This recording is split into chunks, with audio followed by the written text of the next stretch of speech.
भगवते वासुदेवाय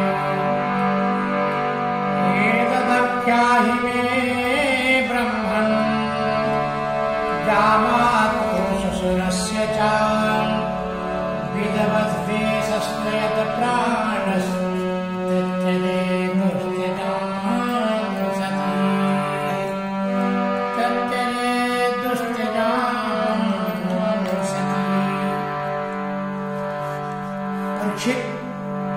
सुखदेव जी से प्रश्न करते कि मैंने सुना हूं कि मनु महाराज की जो तीसरी बेटी थी प्रसूति, दक्ष प्रजापति के साथ उनका विवाह हुआ। उनको 16 कन्याएं थी। उसमें सती नाम की जो उनकी बेटी है वो भगवान भोलेनाथ के साथ विवाह हुआ। एतदख्याहि मे ब्रह्मन् जामातो ससुरस्य च। फिर भोलेनाथ और दक्ष प्रजापति के ससुर जमाई के झगड़े कैसे हो गए। सुखदेव जी वर्णन करते, राजन भगवान भोलेनाथ कोई प्रिय नहीं, कोई अप्रिय नहीं। एक बार प्रजापतियों के यज्ञ में सब बड़े बड़े ऋषि, मुनि, देवता, अग्नि, सारे देवताओं को बुलाया गया। सब एकत्रित हुए। उस समय प्रजापति दक्ष ने उस प्रजा सभा में प्रवेश किया और अपने तेज से सूर्य के समान प्रकाशमान हो रहे थे। ब्रह्मा जी ने दक्ष प्रजापति को प्रजापतियों के स्वामी बनाए। जब दक्ष प्रजापति सभा में आए, सारे सभासद खड़े हो गए, लेकिन भोलेनाथ एक नहीं उठे। क्योंकि जो है ना, भगवान भोलेनाथ एक क्षण भी अपना समय व्यर्थ नहीं गंवाते। और ये बात दक्ष प्रजापति को अच्छा नहीं लगी। दक्ष प्रजापति पहुंचे और पहुंचते ही बोलना शुरू कर दिए कि देखो सभासदों, ये जो बैठा है आंख बंद करके, ये मेरा जवाई है।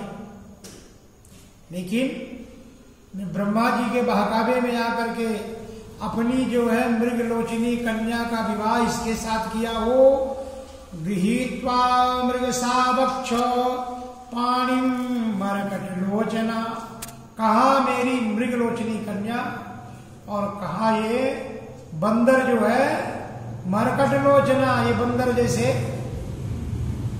मैं तो ब्रह्मा जी के कहने में जो है ना, इसकी क्रिया तो देखो, लुप्त क्रिया या सुजय मानने भिन्न से तवे। ये तो जो है श्मशान में रहने वाला, भूत प्रेतों के बीच में रहने वाला, इसको क्या मालूम कि जो है समाज क्या होता है और सभासद क्या होता है। जो मन में आया, दक्ष प्रजापति जो अंडसंड जो मुख में आया वो बकने लगे।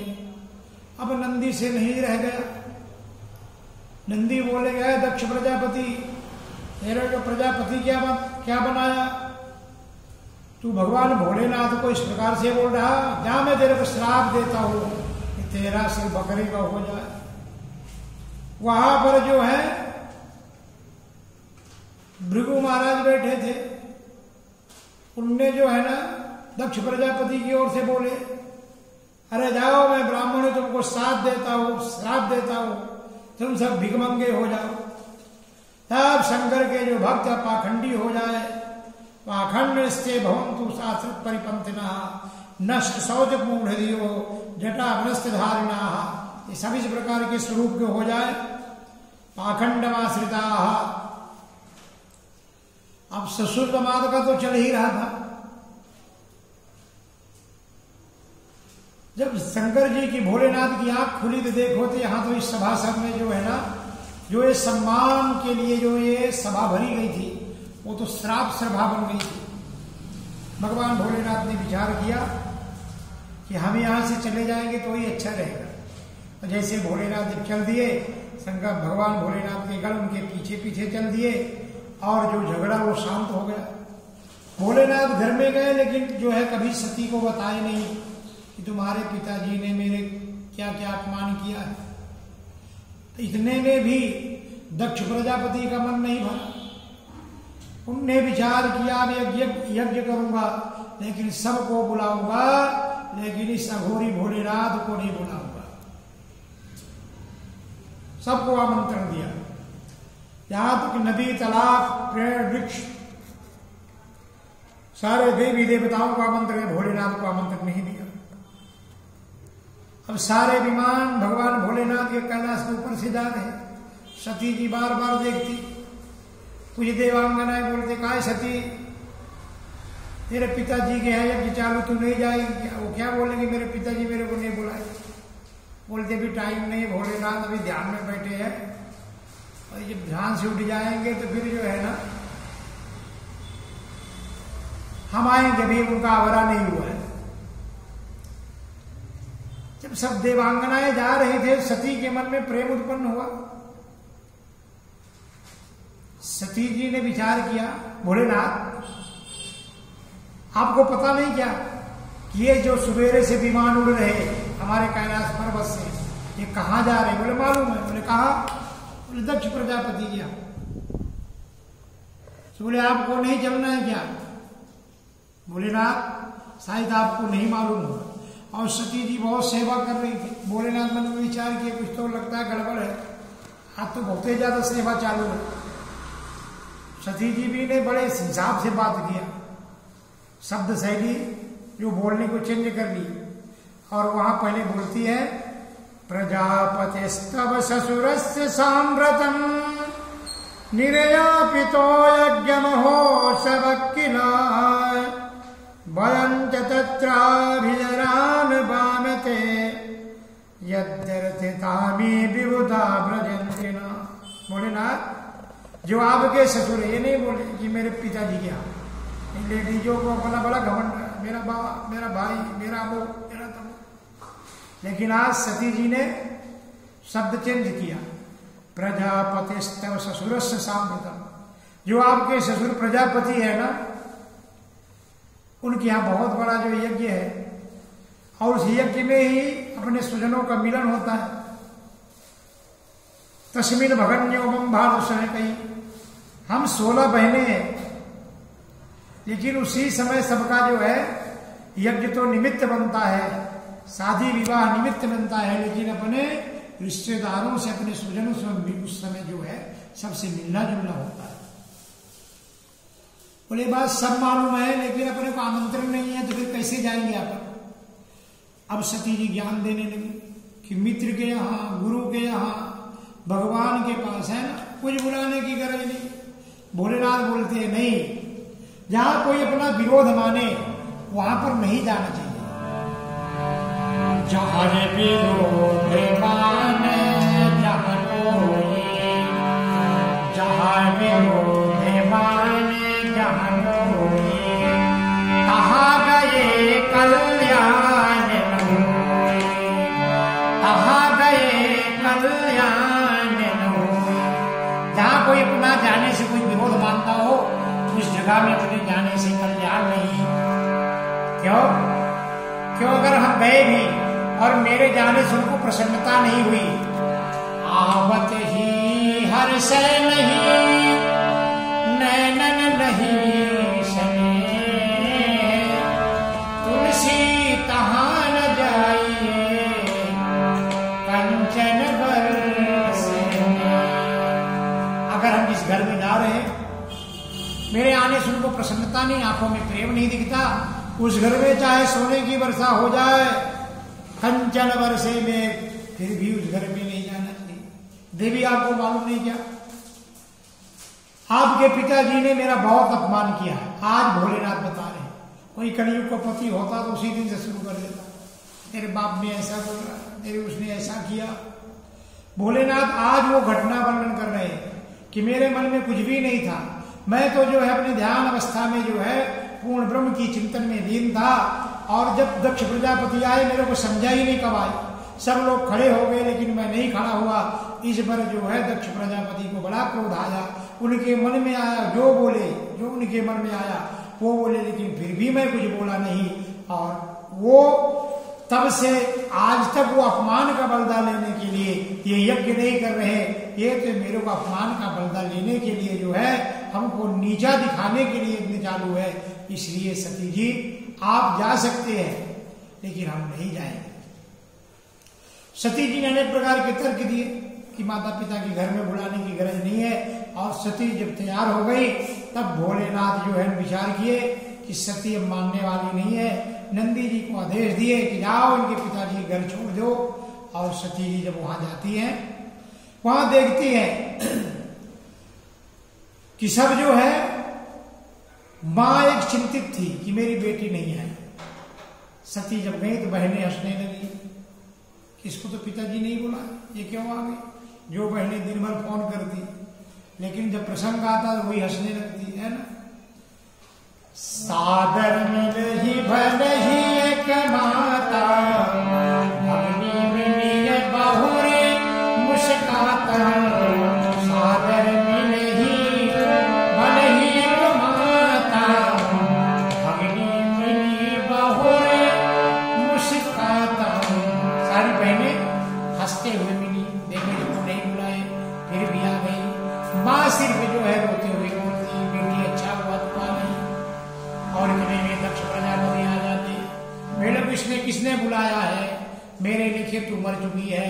इस प्रकार से उल्टे सीधे शब्द जब दक्ष प्रजापति बोलने लगे, सती ने देखा कि इसमें जो है भगवान भोलेनाथ के विरोधी का खून मेरे शरीर में दौड़ रहा है।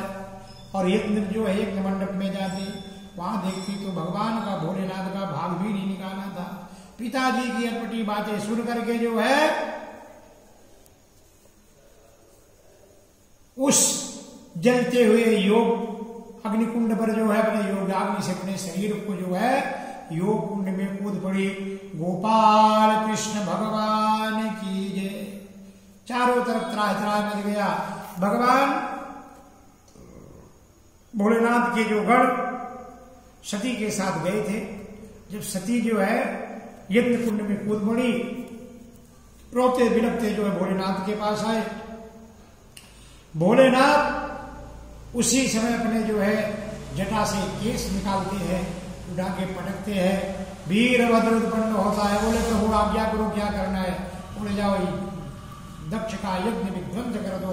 वीरभद्र वहां से जाते हैं और वहां जाते ही पहले ही यजमान का धड़, दक्ष प्रजापति का धड़ जो है अलग कर देते, सिर जाकर हवन कुंड में गिर जाता है। और भृगु महाराज की दाढ़ी उखाड़ ली, पूषा देव थे उनके दांत तोड़ दिए, यज्ञ को विध्वंस कर दिए। अब जो है चारों तरफ त्राह त्राह मच गया। भगवान भोलेनाथ की महिमा किसी को पता नहीं है। यद्वै अक्षरम नाम गिरेति यानृणाम पवित्र कीर्ति। अगर किसी के मुख में भगवान के दो अक्षर के नाम शिव, शिव शब्द होता है, शिव में जो पहली विलंटी है अगर वो निकाल दे तो 100 बचता है। 100 यानी मुर्दा, शिव यानी कल्याण। शंकरः समः कल्याणम करोति शंकरः। शिव के दो अक्षर का नाम हर जीवों का मंगल कर देते हैं। जो अमंगल है वो भी मंगल हो जाता है। अभी मुंडों की माला कोई पहनता है क्या? लेकिन भगवान भोलेनाथ के गले में मुंडों की भी माला भी मंगल हो जाती है। अमंगल्यम शीलम हाय मंगल, लेकिन फिर भी मंगल बन जाते हैं। भगवान सती जी ने ये विचार किया कि जिसमें शंकर भगवान भोलेनाथ का द्रोही है, इस शरीर को रखना उचित नहीं है। ये सोच करके जो है सती ने प्राणांत किया। अब जो है यज्ञ विध्वंस हुआ। यज्ञ जब विध्वंस होता है, कोई यज्ञ अपूर्ण रहता है, तो उस देश में उस राष्ट्र में दुर्भिक्ष बढ़ता है, सृष्टि विनाश होती है। सारी देव ब्रह्मा के शरण में गए, ब्रह्मदेव भगवान नारायण के शरण में गए और भगवान भोलेनाथ सती माता का कलेवर लेकर जो है चलने लगे, जो है अपने आप के जो है शुद्ध बुद्ध खो गए। अब जब भोलेनाथ की अवस्था देखे तो सृष्टि का प्रलय हो सकता है। भगवान नारायण ने अपने चक्र से सती के शरीर का छेदन किया, जहां जहां एक एक अंग गिर गए वही शक्तिपीठ के नाम से जो है उत्पन्न हो गए। बोल आदि शक्ति जगदम्बा माता की जय। और भगवान भोलेनाथ के बाद भगवान नारायण गए, यज्ञ पूर्ण होने का प्रस्ताव रखे। भगवान भोलेनाथ बोलते हैं कि पहले यजमान लाओ, तब तो पूरा हो गए। अब सारे देवता जाते हैं, यजमान का तो शरीर ही कुंड में जल चुका है, जीवित भी करे तो कैसे करे, शरीर नहीं है।